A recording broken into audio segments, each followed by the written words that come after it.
Muy buenos días, hermanos en Cristo y María. Una mañana más aquí para compartir la palabra dulce de Dios.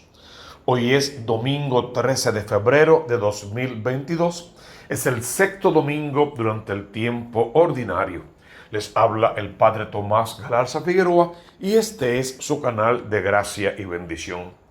Vamos a pedir en este domingo que nosotros coloquemos nuestra confianza solo en Dios. Maldito el hombre que pone su confianza en otro hombre. Vamos a pedir que podamos tender a la resurrección. Cristo ha resucitado. Y si Cristo no ha resucitado, vana sería nuestra fe. Y vamos a pedir que las bienaventuranzas sean norte, centro y guía de nuestra existencia y podamos apartarnos de los ayes de lamentación que igual nos presenta San Lucas hoy. Hoy en la primera lectura la iglesia nos regala una perla preciosa. Está tomada del libro de Jeremías, el profeta Jeremías, en el capítulo 17, versos 5 al 8. Comienza de esta manera. Así dice el Señor: maldito quien confía en el hombre y en la carne busca su fuerza, apartando su corazón del Señor. Es la primera oración. La traducimos regularmente y decimos: maldito el hombre que confía en otro hombre. Para empezar, eso no es lo que dice ahí. Ahí hay una contraposición del hombre que confía solo en Dios y del hombre que descarta a Dios para confiar solo en el hombre y confiando en sí mismo como hombre o en otros hombres. Ahí pone toda su confianza, toda su fuerza y toda su esperanza y descarta al Dios que es el amor con sus mandamientos y con sus promesas. Por lo tanto, es maldito el hombre que pone su confianza en otro hombre y no pone su confianza en Dios. ¿Cómo continúan las oraciones? Será como un cardo en la estepa. No verá llegar el bien. Habitará la aridez del desierto, tierra salobre e inhóspita. Un hombre que se aparta de Dios no dará buenos frutos. La condición radical de consagrarse a Dios es vivir justamente pegado a la raíz. Él es el tronco, nosotros somos las ramas de ese tronco, Él es la raíz, nosotros somos los sarmientos. Cristo tiene que ser el quicio de nuestra existencia, de nuestra vida. Si nos apartamos de Él, que es la fuente de agua viva, no tendremos agua suficiente para que nuestro follaje esté siempre verde, para que nuestros frutos estén a tiempo y podamos hacer y entregar la cosecha como tiene que ser. Por lo tanto, un hombre que se aparta de Dios está condenado a vivir en la aridez de su fe, sin fuerzas y sin esperanza, de espaldas a Dios. Y así no se construye el reino de los cielos. ¿Cuál es la contraparte que ya mencionamos? Bendito quien confía en el Señor y pone en Él su confianza. El que confía en el Señor. Para ello no tengo que dejar de confiar en los hombres, creer en los hombres, esperar en los hombres y hacerme acompañar y ayudar por ellos mientras les ayudo. No tengo que hacer eso. Lo que no puedo hacer es poner a ningún hombre, a ninguna persona, a ninguna cosa y mucho menos a mí mismo por encima de Dios. La consigna es nada por encima de Dios o Dios sobre todas las cosas. La clave está en que el hombre que sí pone su confianza en el Señor, ese va a ser bendito. Ese va a recibir su recompensa. A él se le cumplirán las promesas que el Señor nos ha hecho. Mira cómo lo explica el profeta. Será un árbol plantado junto al agua, que junto a la corriente echa raíces. Cuando llegue el estío no lo sentirá. Su hoja estará verde. En año de sequía no se inquieta, no deja de dar fruto. E inmediatamente el profeta nos refiere al Salmo número 1, o el Salmo número 1 nos refiere al profeta. Básicamente dan la misma explicación. ¿Cuál es la clave? Que dejemos de confiar en los hermanos, no que confiemos en los hermanos. pero que jamás pongamos a ningún hermano, a ninguna cosa, ni a nosotros mismos por encima de Dios. Nuestra confianza total estará en Dios y de la mano de los hermanos nos salvaremos y los ayudaremos a salvarse. Sí, hay que confiar en el otro hombre, porque es criatura, hechura de Dios, porque somos responsables de su salvación, porque cuando andamos en la verdad, la confianza florece, y los que andamos en Cristo, andamos en la verdad, esa verdad que nos hace libres.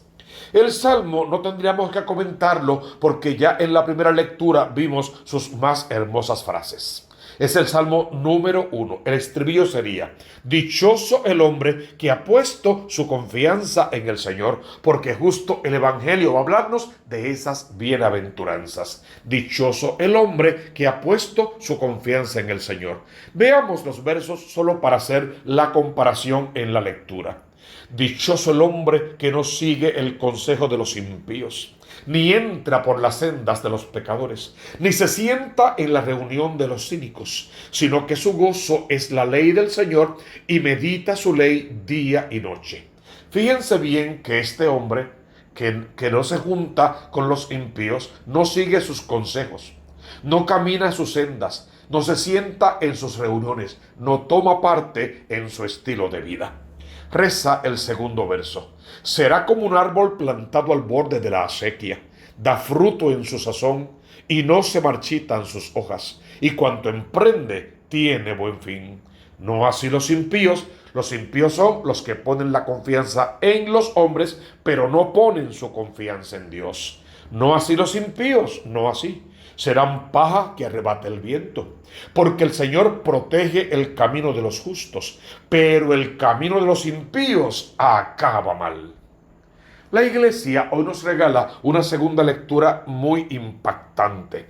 Está tomada de la primera carta del apóstol San Pablo a los Corintios, en el capítulo 15, verso 12, verso 16 al 20. Si anunciamos que el Cristo resucitó de entre los muertos, ¿cómo es que dice alguno de ustedes que los muertos no resucitan? Está hablando Pablo con el pueblo griego, que no creen en la resurrección. Sí podrían darle largas algunos pensamientos bonitos y algunas ideas de soñadores, pero tanto como creer en la resurrección, eso como que no. Entonces Pablo está predicando a un Cristo muerto y resucitado. No es una falacia. Pablo predica su propia experiencia. Camino a Damasco, ese Jesús, quien murió en la cruz en Viernes Santo, y que la iglesia confiesa y defiende que resucitó el domingo en las horas de la madrugada. Ese mismo camino a Damasco, vivo, se le presentó a Saulo, se le apareció, lo tumbó de su orgullo, lo dejó ciego, mandó a un cierto Ananías que le impusiera las manos y orara por él. Le impusieron las manos, por él se oró, se le cayeron unas escamas de los ojos, comenzó a ver con claridad y vio la gloria de Dios, y en adelante pasó de ser el mayor perseguidor de Cristo y los cristianos al más grande promulgador del cristianismo, de la fe en la Iglesia católica, en la Iglesia verdadera. Por lo tanto, Pablo está hablando con conciencia, con causa, con motivo.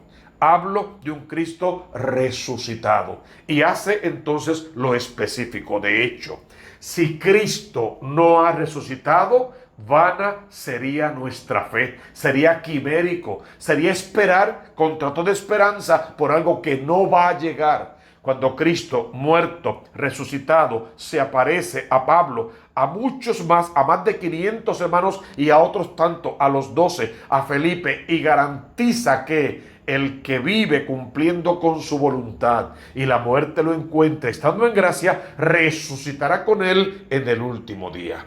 La segunda lectura es una exhibición de la resurrección del Señor como un acto de fe para aquellos que, creyendo y esperando, confiando en el Señor, sepan que todas las promesas que el resucitado nos ha hecho en su día se van a cumplir.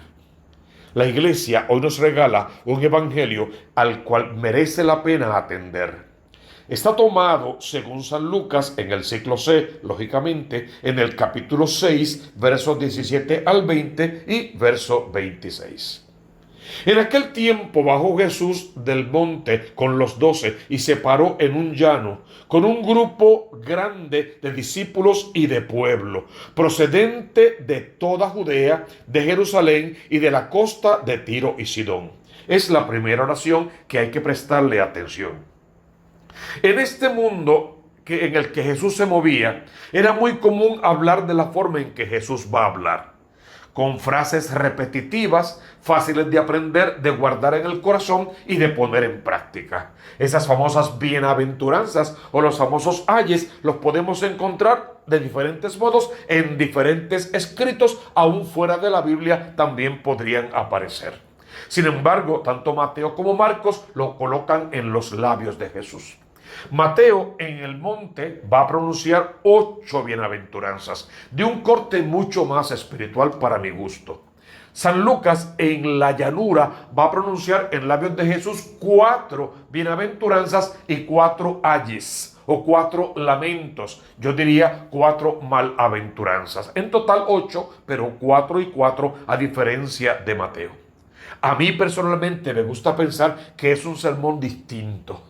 Aquel como que iba dirigido, el de Mateo, a un pueblo más griego, a un pueblo más judío, a un pueblo más Israel, a un pueblo más escogido. Sin embargo, me da la impresión de que Lucas está hablándole más a los paganos. Hay judíos, están sus discípulos, están sus seguidores, están sus apóstoles, pero está hablando también a la gente de Tiro, de Sidón y de otras comarcas paganas. Y quiere abrir el mensaje para que todos los que estén allí, los que están convencidos, sigan siguiéndole, los que están por convencerse, se convenzan y vengan a seguirle, y los que definitivamente le van a dar la espalda, se retiren sin hacer mucho mal o mucho daño, pero convencidos en fin de cuentas de lo que quieran. Él habla muy claro, muy preciso, es muy tenaz y va justo a la raíz. Bajó del monte Jesús y levantando los ojos hacia sus discípulos. Qué interesante, cuando nosotros oramos levantamos los ojos hacia Dios. Jesús cuando ora levanta los ojos hacia Dios. Sin embargo, en este momento de cátedra, cuando va a enseñar, va a modelar, fija los ojos en sus discípulos y les dice 4 bienaventuranzas nada más. Para Jesús, según San Lucas, ¿quiénes son los dichosos? Son dichosos los pobres, son dichosos los que tienen hambre, son dichosos los que lloran y son dichosos los que son perseguidos, odiados, maltratados, humillados, masacrados si quieres por seguirme, por mi causa, por mi nombre. Y va dando unas especificaciones, porque si hablara solamente de que son dichosos esos, los que pasan hambre, los que lloran, los que se lamentan, los que son perseguidos, los que son odiados, parecería que Dios se complace en el sufrimiento del pobre, del que no tiene que comer, del que llora, del que es odiado o perseguido. Ser un Dios maquiavélico, un Dios enfermo, un Dios cruel que está gozándose con el dolor de la humanidad que Él mismo creó y a quien le hizo promesas de vida eterna. Por lo tanto, ese no puede ser el mensaje de las bienaventuranzas. Hay que leerlas a conciencia. Dice la primera de ellas: dichosos los pobres, porque de ustedes es el reino de Dios. ¿Qué pobre? El pobre miserable que de verdad no tiene que comer, que vive en una miseria total y absoluta. No.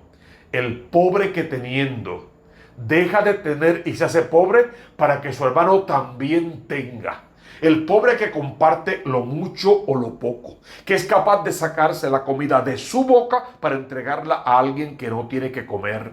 Ese pobre que al no tener su confianza puesta en los bienes de este mundo y tenerla puesta en Dios, como pide la primera lectura, es capaz de darse y dar dándose a sí mismo, que sería la idea. Él es su propia ofrenda. Él mismo se ofrenda a Dios a través de los hermanos que necesitan.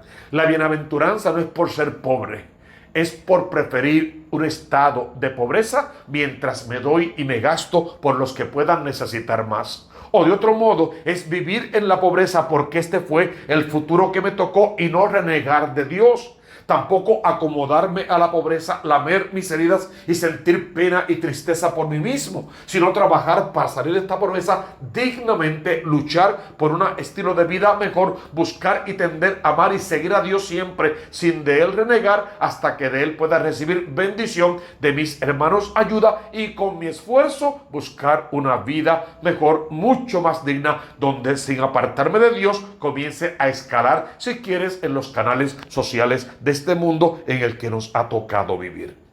Luego va a decir: dichosos los que ahora tienen hambre, porque quedarán saciados. Y me gusta ahí hacer una referencia al reino de los cielos. Es posible que en este mundo miserablemente yo la pase pasando hambre, pero algún día, si logro perseverar en la fe, amar a Dios sobre todas las cosas, heredaré un reino de los cielos y participaré de la eterna y definitiva Pascua para siempre en el reino de los cielos, y ya nunca jamás me va a faltar qué comer, y lo que comeré será para salvación de mi alma en la eternidad.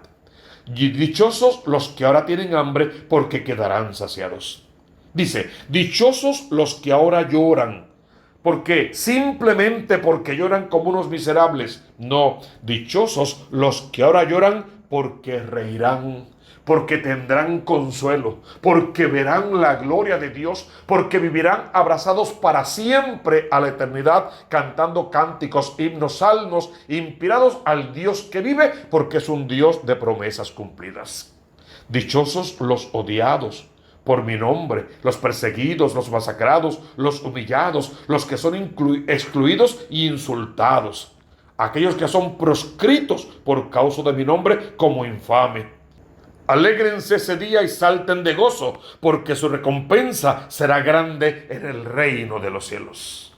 Cada sufrimiento, cada dolor, cada sacrificio que pasemos en este mundo, si lo hacemos por el amor a Dios, por amor a nuestros hermanos, por la salvación de nuestras almas y de las almas, tendrá recompensa en el reino de los cielos. Toda persecución, todo agravio, todo insulto, toda humillación, cualquier cosa que vivas en este mundo y sepas ofrendarlo, entregarlo, decir al Señor: perdónalo, Señor, porque no saben lo que hace. Ten compasión de ese pobre pecador. No te quedarás sin recompensa en el reino de los cielos.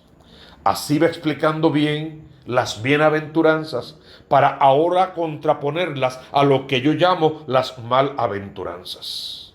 Pero ay de ustedes los ricos, porque ya tienen su consuelo. Ay de ustedes los que ahora están saciados, porque tendrán hambre. Ay de los que ahora ríen, porque harán duelo y llorarán.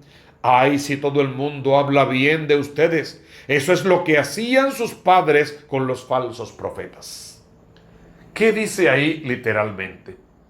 Que si tengo todo tipo de bendición en este mundo, riquezas, risas, gozos, bienes, todo lo material que pueda imaginarme, y teniéndolo no soy capaz de compartirlo, de ayudar, de tender la mano, en el reino de los cielos me quedaré sin nada, porque no veré la gloria de Dios, no participaré del banquete celestial.